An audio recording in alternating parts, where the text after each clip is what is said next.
that the lost paradise of Eden was an African location.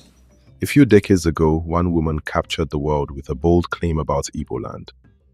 That woman was Professor Acholonu, the Nigerian scholar, writer, and cultural researcher whose groundbreaking research challenged the world to rethink Igbo land's place in history.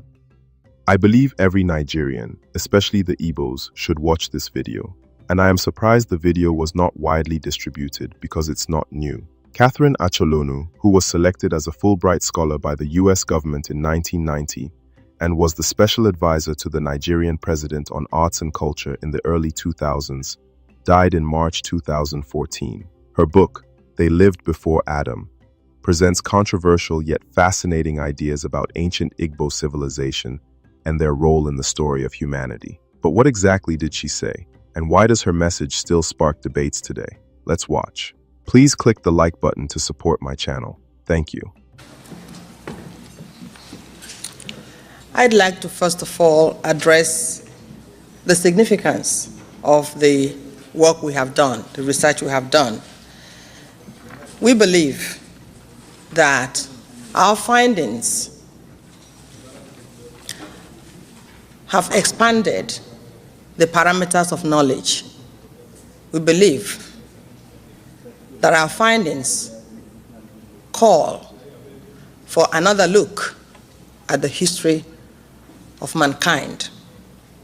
We believe that it is important that history be rewritten so that Africa's place, Black Africa's place in it, will be ensured.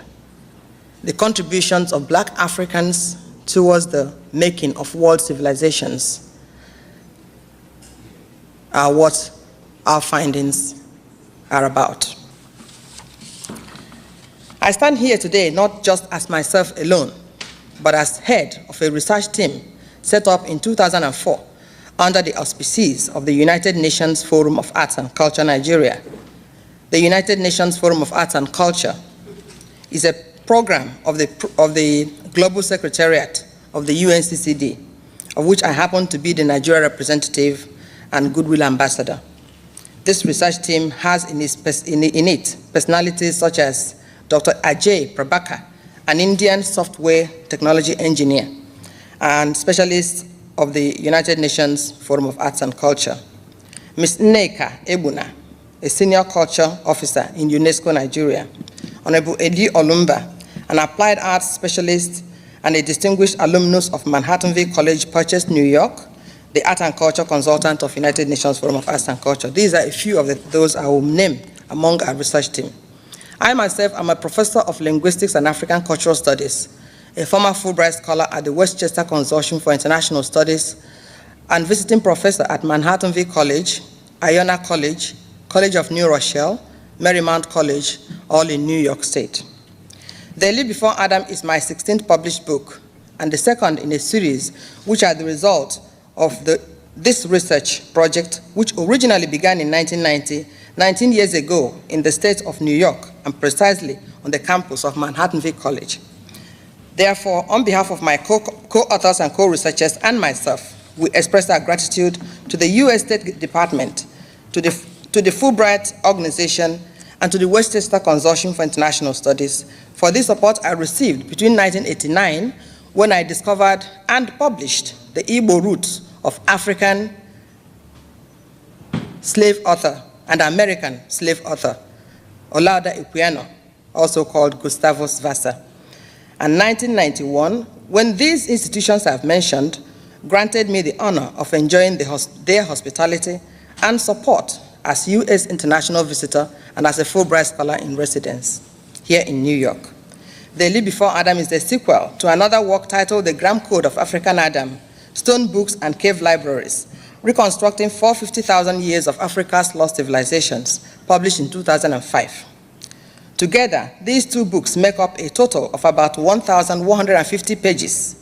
To underscore its importance, the Gram Code of African Adam, when it was published, was presented to the world on the 25th of September 2005 by the then President of the Federal Republic of Nigeria, Chief Olusegun Obasanjo, represented by the Minister of Culture and Tourism, Ambassador Frank Ogbewu, I am here on the invitation of the Harlem Book Fair, the largest black book fair in the world, to present our new book, They Lived Before Adam. Its findings, the prehistoric origins of the Igbo, They Never Been Ruled. Alternative title is The Igbo Since 1.6 Million BC. Two things mark out our work as a new and, as some say, groundbreaking addition to scholarship. The first is the discovery and transcription of lost stone writings of prehistoric Africans. These inscribed stones, located in southern Nigeria in a very rural place called Ekom in Cross River State, have been attracting international researchers since the colonial days, but we were the first to see their inscriptions as a form of writing and to actually isolate and transcribe some of its letters. Another series of stone inscriptions called Ogam, found in Ireland, which many linguists have been struggling with for decades, were also transcribed by our team into an African language still spoken today in Nigeria. In fact, some Ogam inscriptions were found in West Virginia in USA. What we have found in the case of the inscribed monolith of southeastern Nigeria, the monolith of Ekom, is that they contain two letters that were the foundation of Proto-Cuneiform, a writing system used in Mesopotamia or Sumer before 4000 BC. The letters in question are the letter Ki and the letter Shi, the first and the last of the Old Sumerian orthography. We also found some basic letters of early Egyptian hieroglyphics, such as the letters R and the letters N on the stones of Ekom. But the majority of the letters on the stones are from a Dravidian Indian language called Malayalam, as well as symbols now recognized as universal due to the fact that they now form the root of most cultures, religions, and sciences in the world. These include the cross, the spiral, the triangle, the circle, the concentric circle, and every other known geometric shape. The antiquity of the stones and the fact that they were discovered in the virgin forest where many were buried underground shows that they were indigenous and that they belong to the twilight days of human history, prehistory indeed. Oral tradition of the natives of Ekom say that the inscriptions were executed by the Stone Age people, the first humans to inhabit the area, and that they were invented by the first mother of humankind. They call this first mother Shishe, and say that she was the first woman to have borne a child by pregnancy, and that her first child was a boy, through whom sin and death came into the world. The monolith dedicated to her in Ekom bear the name Shishe, just like the oral tradition, written in an orthography that includes Proto-Cuneiform, that is Sumerian Proto-Cuneiform, Proto-Canaanite, Dravidian Malayalam, and others. Her Ekom name, Shishe, is the same Hebrew name which Adam called Eve in the biblical story of creation. Her eyes and mouth form the Canaanite Hebrew letter Ayin, which is the first and highest sephira in the Hebrew Kabbalah. It represents the no thing, the infinite, the ineffable God. There are over 300 of these stones in Ekom, Nigeria. Another thing that marked a turning point in our research was the discovery by a team of archaeologists of the University of Nigeria in Nsukka of early Stone Age hand axes and other stone implements belonging to the time zone of 1.6 million BC to 500,000 BC. The archaeologists, Professor F.N. Anozie, Professor J.O. Ijoma, and others working with some British faculty members of the Department of Archaeology, University of Nigeria in Nsukka in the 70s, discovered several lorry loads of non-polished as well as polished hand axes, picks, and other implements in a place called Ugwele in the zone of Okigwe in southeastern Nigeria. Their conclusion, published in a number of local journals at the time, that the Okigwe home of Homo erectus, or Nigerian early man, was the one-stop shop, the warehouse that supplied survival tools to all pockets of Homo erectus habitation worldwide. For us, this means that it was from Okigwe, prehistoric Nigeria, that the out of Africa migrations of early man took off to populate the 5 continents of the globe. More so because Homo erectus implements discovered all over the world all look like they were made in the same Okigwe factory. This was also the conclusion of the archaeologists. Our linguistic analysis of samples of words from a number of languages spoken in all 5 continents of the globe today confirm what several other linguists have long suspected and concluded, that mankind, as the Hebrew Bible says, spoke one language at the beginning. Our comparative linguistic analysis of words from many languages across the globe show that Igbo, the language group that includes Okigwe, the home of the Nigerian Homo erectus, was in fact spoken by the earliest inhabitants of countries as far-flung as Nigeria, Egypt, Mesopotamia, Turkey, India, China, Greece, United Kingdom, North America, South America, including the Greenland Eskimos.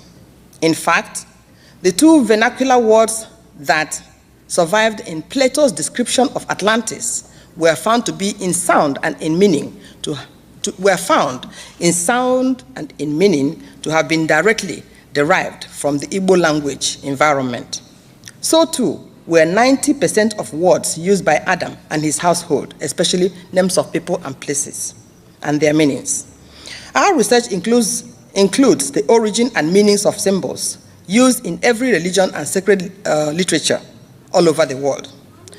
In these, we found that Hebrew Bible, the Kabbalahs of the Hebrews and the Chinese, the Hindu Vedas and Ramayana, and the recently discovered Egyptian Christian Bible called the Nag Hammadi are of immense importance in revealing lost knowledge.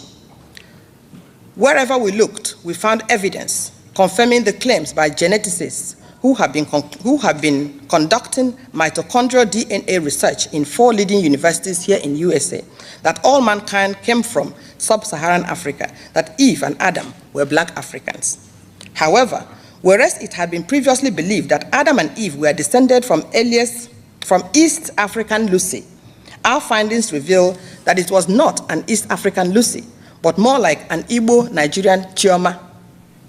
This is the name of the first lady of my state, who is actually from Okigwe, the home of the Homo erectus, who was Homo habilis ancestor of Eve and Adam. So what I'm saying is that it was not Eve, it was not Lucy, but rather a Nigerian Chioma, an Igbo Chioma, who was the ancestor, the Homo habilis ancestor of Homo erectus, who did the out of Africa migrations.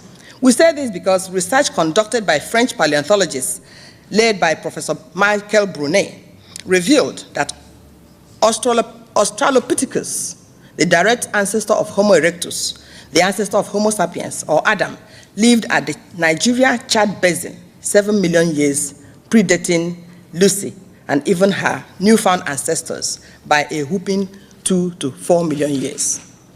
This again confirms what Igbo oral traditions tell us, that we did not come from anywhere, that we are autochthons, that we are children of evolution, the uncreated, the never been ruled, the kings and queens of the earth and its peoples. Thus, Igbo oral traditions confirm the findings of geneticists that by 280,000 BC, human evolution was interrupted, and Adam, a hybrid, was created through the process of genetic engineering. However, our findings reveal that the creation of Adam was a downward climb on the evolutionary ladder because he lost his divine essence. He became divided, no longer whole or wholesome. All over Africa and in ancient Egyptian records, oral and written traditions maintain that Homo erectus people were heaven beings and possessed mystical powers such as telepathy, levitation, bilocation, that their words could move rocks and mountains and change the course of rivers. Adam lost all that when his right brain was shut down by those who made him. created him. The direct descendants of Homo erectus were the small dwarfs who were the heroes of folk tales in every part of the world. It was they who founded and sustained Igbo civilization, where they continued to function till they were driven out by colonialists only recently. It was they who transported Igbo language and culture to all corners of the globe.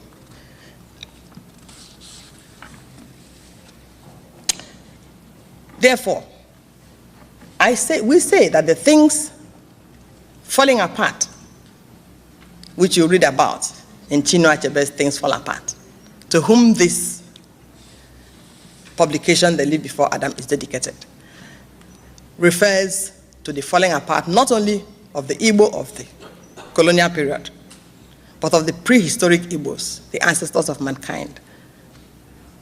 Adam, who was taken from his Nigerian ancestry and moved and changed and altered and made to become less than his ancestry.